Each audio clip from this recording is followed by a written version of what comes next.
cross the channel today and you barely notice there's a border.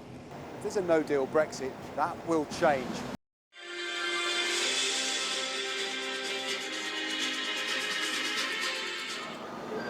I profoundly disagree with that analysis, and I think that the 22,000 jobs is, if anything, an underestimate. Hello, sir. Can you rebuild Labour? Good evening. Good evening. Can you rebuild Labour? How are you feeling tonight? Right, let's go. What do you think about Labour voters? 2 arrests here, 2 men aged 20 and 22. Earlier on yesterday evening, they made a further arrest of a 44-year-old man on a bus when armed police stopped a bus. Mrs May should be pleased with that instant and very strong response from the President. Indeed. So, Steve, let's just have a look at what's going on here, should we? This is what you've been seeing, the shot behind us over the last 24 hours. You only have to look round the living room to see that Graham and Carrie Smart love their gadgets, but they're also very keen to save energy. A smart meter keeps count of all the power used.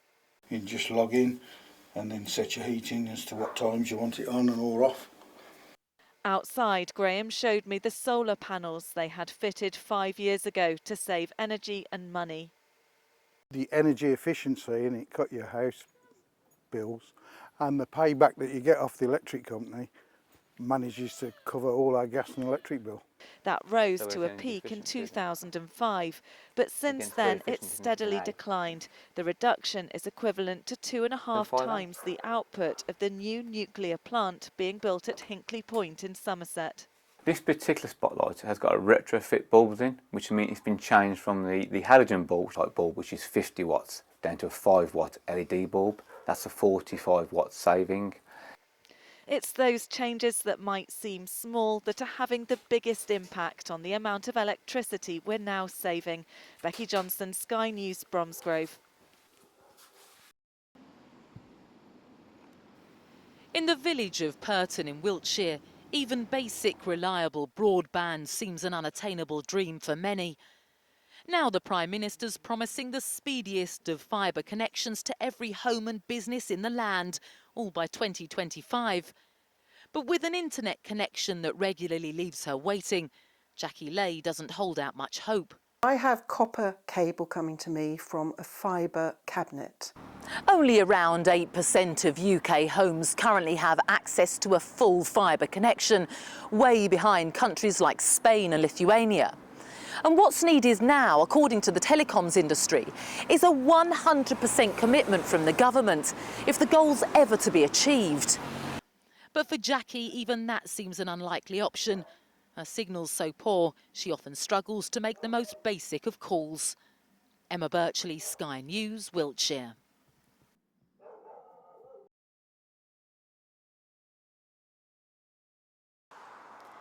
As an almighty political row unfolds in Westminster, outside London, some suggestions for tackling the technicalities of Brexit.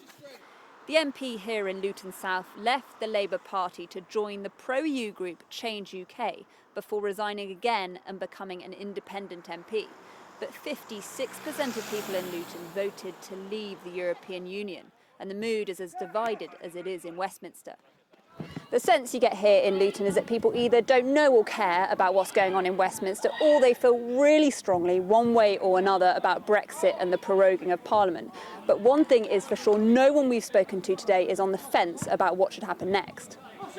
At the Southern Fried Chicken takeaway, the appetite for Brexit was decided a long time ago. Ali believes Brexit is bad for business, as is the proroguing of Parliament. Even Europe, there is no chicken in this country, so this chicken is going to be a £5-6 for each box. The battle lines were drawn in Westminster, but it's the public across the country who will be affected by Brexit. It has gone on far too long. I feel like it's been going on for years and years and years, and they keep setting dates and they don't really do anything when it comes to dates. They just keep getting pushed back, and I think it's just a bit of a shamble, to be honest. They need to sort it out one way or the other. Either we're in or we're out.